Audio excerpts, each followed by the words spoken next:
서울소대 수능 최저 학력 기준 적용 인원은 39%로 오르게 됩니다. 2020학년도부터 다시 적용하기로 해 수험생들의 준비가 필요할 전망입니다.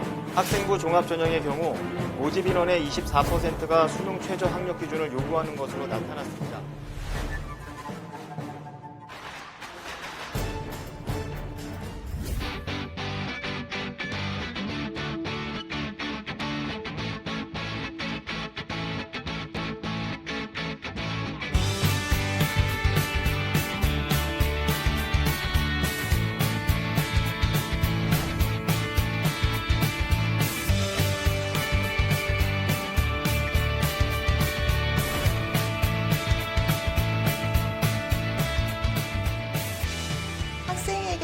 스스로에게 맞는 입시 컨설팅이라는 것이 사실 정답은 없는 것 같습니다. 그러니까 학생이 스스로 잘할 수 있는 것이 무엇인지를 체크해야 되고, 또 본인이 관심 있는 분야, 또 내가 잘할 수 있는 교과목, 또 활동, 아이들 성향마다 다 다르기 때문에 이런 자신에 대한 충분한 이해, 그리고 최근 진행되고 있는 학생부 종합전형이라든지 대학에서 학교를 선발하는 기준을 정확히 알고 이에 대비하기 위해서 내가 어떤 전략을 세울 때 가장 효율적일지를 봐야 할 것 같거든요. 사실은 모든 학생부 종합전형으로 많이 뽑는다고 해서 모든 학생들이 다 학생부 종합전형이 유리한 것은 아니잖아요. 그렇기 때문에 자신의 상황에서 최대한 효율성 있게 준비하고 대비했을 때 최대한의 좋은 결과를 낼 수 있는 전략이라면 그것이 바로 학생 상황에 맞는 컨설팅이 되지 않을까 싶고요. 따라서 모든 학생들에게 너는 다 학종을 준비해야 돼, 너는 뭐를 해야 돼, 이렇게 일반화시켜 말할 수는 없을 것 같아요.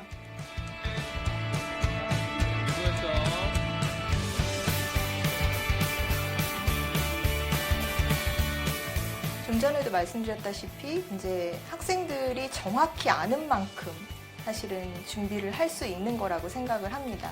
모르기 때문에 힘들고 모르기 때문에 어렵고 모르기 때문에 사실 불필요한 노력들로 인해서 지치는 경우가 많다라고 생각을 하거든요.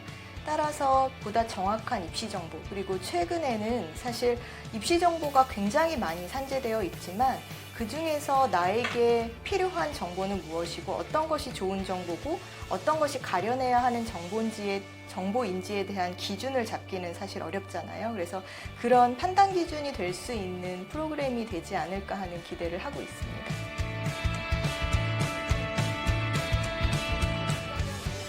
개인적으로 기억에 남는 학생이라고 한다면 사실은 이제 1대1로 어찌 보면 그 개인과 개인이 만나서 이제 얘기가 진행되다 보니까 같은 얘기를 던져주더라도 또는 똑같은 소재의 이야기를 나누더라도 학생이 받아들이는 게 제가 일을 던져주면 그 이상의 것을 받아서 본인이 스스로 자기 노력에 의한 성취를 이뤄내는 결과들이 있어요.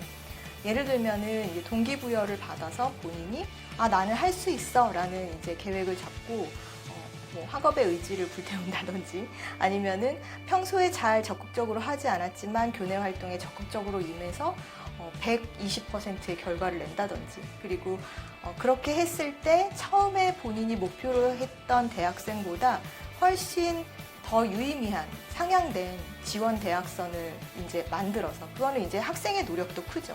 그러니까는 저희는 이제 학생에게 유리한 전략을 코칭을 해주는 것이고 학생의 이야기를 들어주고 학생 상황에서 학생이 모르고 있는 부분에 대한 정확한 정보를 전달해서 이 아이가 어떤 노력을 해야 내가 좀 3학년 생활을 잘 보내고 그 결과로 대학에 갈 수 있는지를 이제 스스로 계획을 잡는 데 도움을 주는 그런 과정이라고 생각을 해서, 만약에 이제 이 과정이 학생에게도 동기부여가 돼서 이 아이가 더 많은 시너지를 낼 수 있다라고 하면은 그 부분이 되게 의미가 있었고요. 실제로 그런 학생들이 많습니다. 따라서 처음에 이제 왔을 때보다 3학년 1학기 졸업할 때쯤에는 성적선이 많이 향상이 된다든지, 또 기타의 다른 노력으로 활동 내용들을 많이 채워서 본인이 목표했었던 대학에 최종 합격하는 결과들이 있을 때 가장 의미 있지 않았나 하는 생각이 듭니다.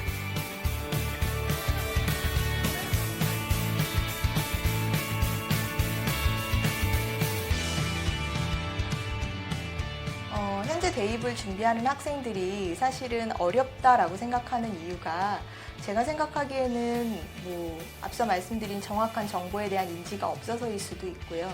그리고 내가 가고 싶은 대학과 또 내 성적으로 갈 수 있는 대학의 괴리가 커서일 수도 있고, 또 사춘기의 예민한 시기에 자신의 마음을 잘 몰라주는 어른들, 나의 고민을 털어놓을 수 없는 이제 부모님의 기대치와 학생의 기대치가 다를 때 이런 괴리감에서 오는 어떤 심리적인 방황도 있을 거라고 생각이 들어요. 그리고 학생부 종합전형이란 자체가 말 그대로 여러 가지 정성적인 요인에 대한 평가이고, 어찌 보면은 학교 생활을 충실히 융통성 있게 한 학생들이 의미 있는 결과를 내는 전형인데, 자신의 성향이라든지 성격상 그런 게 잘 안 되는 학생들에게는 사실 힘든 전형일 수밖에 없죠.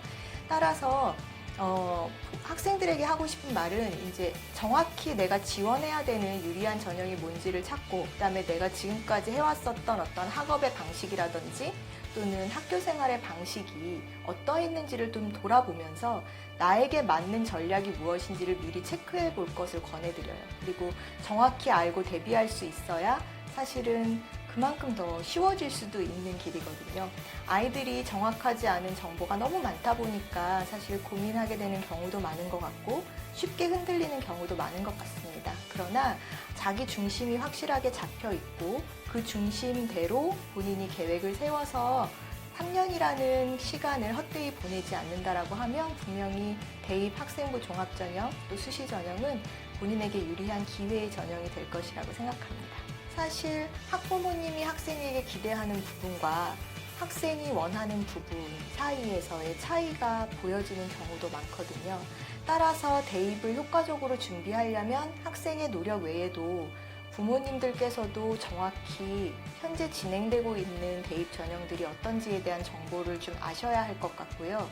그리고 이런 노력 과정에서 우리 아이가 얼만큼 잘 해낼 수 있을지, 또 내가 기대하는 선과 학생이 원하는 선, 우리 아이가 뭘 잘할 수 있고 무엇을 할 때 즐거운지를 좀 관심을 가지고 봐주셔야 될 것 같습니다. 사실 학생부 종합전형이라고 하면 학생이 3년 동안의 학교 생활의 충실도가 기반이 되는 것이기 때문에 아이가 정말 즐겁고 하고 싶은 것을 할 수 있을 때 더 큰 효과가 날 수 있다고 생각을 해요. 그만큼 우리 아이가 내가 아는 게 다가 아니라 이 아이가 다른 학교라는 생활 환경에서 성장해 가면서 이 아이가 느꼈을 다양한 경험을 통한 어떤 내적 갈등의 과정부터 또 이 아이의 이런 사고관이 어떻게 변화되는지 이런 것들을 내가 다 알고 있다고 자만해서는 안 될 것 같습니다. 그래서 부모님들도 우리 아이가 하나의 인격체로서 어떤 생각과 고민을 하고 있는지 좀 귀 기울여 들어봐 주실 수 있으셔야 될 것 같고요. 그래서 같이 충분한 이야기를 통해서 아이가 의미 있게 3년 동안의 고교 생활을 이뤄나갈 수 있도록 해주신다면 사실 3년 후의 대입은 좀 성공적인 결과를 기대하지 않을까 하는 생각이 듭니다.